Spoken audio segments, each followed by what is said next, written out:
Hello and welcome to Shadow Patch Notes, the series where we take the latest patch and discuss all the hidden tweaks and changes that didn't quite make the spotlight. If you find this video helpful, don't forget to like and subscribe, and stick around until the end of the video to see how you can win a Nomad game package with LTI. We got a quick one this week, so let's jump right in. Ladies and gentlemen, they finally did it. The tractor beam on the Cutlass Black now works as intended. Just in time for it to be made completely irrelevant by the new mech suit that was added in. More on that in a sec. This tractor beam on the Cutlass was moved to this better position back in 3.23, but was inoperable up until now. You can access the beam from the co-pilot seat on the left-hand side of the panel. Then left-click to start moving boxes just as Chris intended. As expected, the tractor beam works great from this position in the bay, and loads smaller boxes with ease. But like most ships, it can struggle a bit with larger ones. Thankfully, the Cutlass isn't meant to use 32 SCU boxes, so you won't have to worry about that nightmare. Unless you really want to. You can totally fit a 32 SCU crate in there with the doors closed. The new ATLS Mech loader is in. I have a full video on my channel that covers all the things you can do with this little guy, so check that out if you want more details. The quick TLDR version, this mech suit added some incredible functionality by automating the cargo movement process. One click pulls the box straight to you, and another click automatically places the box in the position you aim at, complete with a hologram indicator. And all of this with zero scrolling necessary. Trying to go back to the old system on live after playing with this on PTU is rough, so this will likely be a must-have if you enjoy cargo missions. I do hope this new tech comes to ship tractor beams as well, since they are currently the least effective way to move cargo boxes in most cases. Oh, and here's an interesting bit of tech for the mech. When you hold right-click with an item tethered, you can release right mouse to send the item flying. And I mean any item. That means you can launch A2 bombs from the ground with the mech.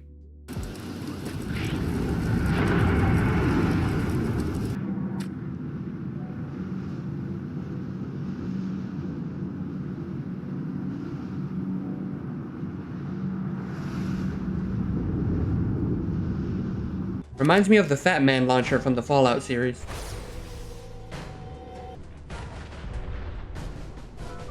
Keep in mind, they lowered the Atlas throw force by 33%, probably to save people from destroying their own ships with cargo boxes, and maybe save players from being killed by flying boxes too.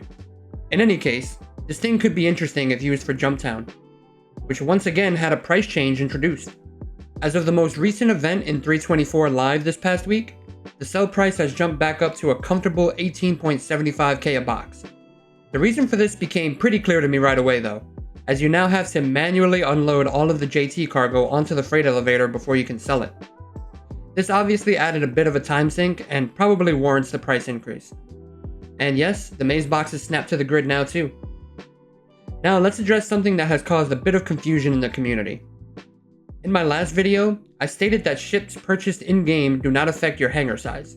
Many of you were quick to point this out as an error, and it seems you were mostly right. But I felt we needed further clarity on this, so I hopped into the 3.24.1 PTU with a simple goal: purchase a reclaimer in-game and see if our hangar size changes. My personal hangar is a large-sized one, which I once again confirmed before continuing. Next, I asked the generous people of my PTU server if they could transfer me enough credits for the transaction, which they kindly obliged. As a quick side note of feedback, I feel SIG really need to increase the starting alpha UEC on test servers, ever since this mega ship inflation hit last patch. It's been really hard to test things because of this, and it's gotten in the way of a few things before.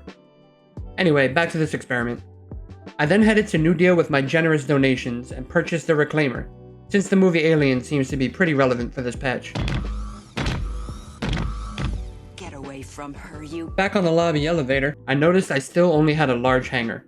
After going back to the terminal and summoning the reclaimer, however, a second option appeared for 5 stars extra large hangar. The large hangar was also notably still present as an option.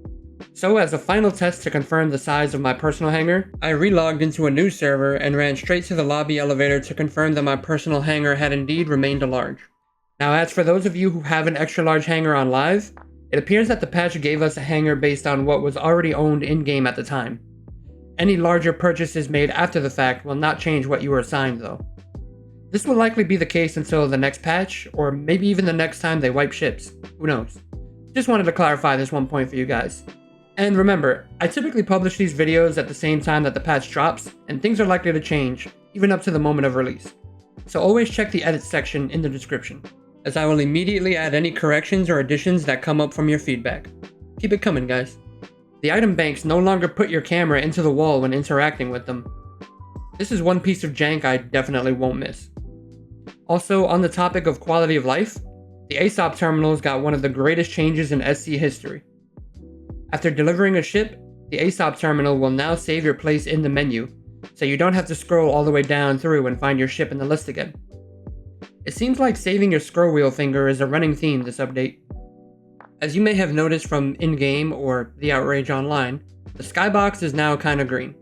Not entirely sure why people are making such a big deal out of this, but I think the reasoning behind it is pretty obvious when you take this clip into account. The idea we're going off so far is that we're working on the bending of light.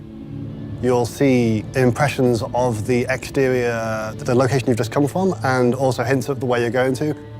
The walls of the tunnel have a curving the space-time around you, and eventually, as you travel through the tunnel, that distortion will move away from the initial system you started in and then blend slowly towards the new system you end up in. So yeah, I think a big part of the goal here is to make each system have a unique feel to it just when you're flying around space, and to have that change represented visually as you're going through the jump point. What are your thoughts on this? Blockaid Runner is now ready to roll, and it looks like the team has settled on the 1000 SCU cargo limit for the mission. We'll see how it plays out on live. We have a new server meshing test on the horizon that may or may not have happened by the time this video goes live. So if you're interested in seeing how that new tech will play out, be sure to hop on the tech preview channel and give it a try. A load of sweeping ship balance changes were recently announced on Spectrum. They were mostly buffs with a few nerfs thrown in the mix. The most notable changes include the Reclaimer moving to a capital class shield. The Redeemer turrets are getting reduced to size 4s, and the ship is moving down to 6 size 2 shields. The Buccaneer lost one of its shields to help pull it out of the meta. The turret size on all Freelancer models and Constellation models were increased to size 3s. The MSR now has size 3 shields, and the A2 now has 3 size 3 shields for some reason. There are a load of other changes in here too, so be sure to check the post down in the description below. Keep in mind, these are all subject to change. And that'll do it for this episode of Shadow Patch Notes. So, were any of these changes news to you? And what are your thoughts on the mech suit? Leave a comment below and let me know. And if you're interested in the Nomad game package giveaway, just be a subscriber here on YouTube and head on over to my Twitch channel at twitch.tv/the5star, where you can find the link to enter. Come on by and say hi. Alright everybody, I'll catch you on the flip flop. Peace out.